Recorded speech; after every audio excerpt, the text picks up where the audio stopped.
We got a question from Lindsay in Brookhaven a couple of weeks ago that says she is thinking of applying for forbearance. Forbearance is when you ask your lender to allow you to miss a couple of payments, and they either stick them on the end, or they let you pay them back over time, or they let you make one lump sum payment.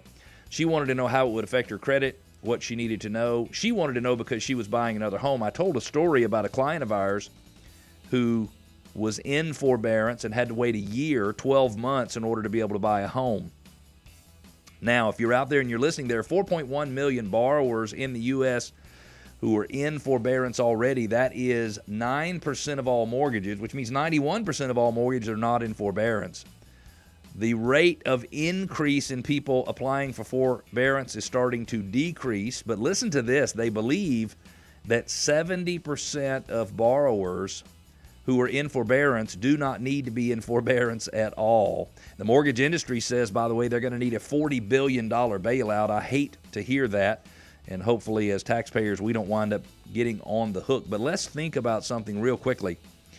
If you're out there and you are in forbearance and you are like Lindsay, who is wondering, I'm in forbearance, what do I need to do in order to make sure that it doesn't affect my credit? Well, the CARES Act says they cannot show your payments as being late if you are in a CARES Act forbearance program. So that's really, really good. It did not protect Lindsay, however, from being able to, from being turned down to buy a new home. So what would happen is she would need to get out of the forbearance. She would need to be out of it for 12 full months, and then she could apply for a new loan. Well, the government came to the rescue 2 days ago. The U.S. government announced that anything that is owned or insured by the U.S. government would require 3 months worth of payments out of forbearance. So Lindsay goes into forbearance in the month of April. She's in forbearance April, May, and June, so that's 3 months.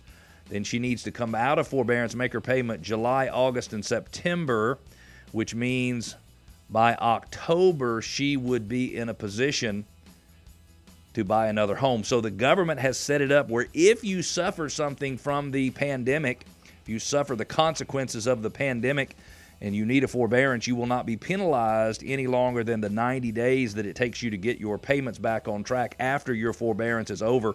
And I think that is fantastic news because there are 4.1 million borrowers out there who have applied for forbearance. Some of them think they're going to be able to refinance their home or buy a new home while they're in forbearance or shortly thereafter. And the reality is it was going to be you'd wait 12 months. Now you can only wait 90 days. Now you only have to wait 90 days. So if you were worried about that, you do not need to worry about that. After 90 days, you will be able to move on and buy the house of your dreams and not be held back.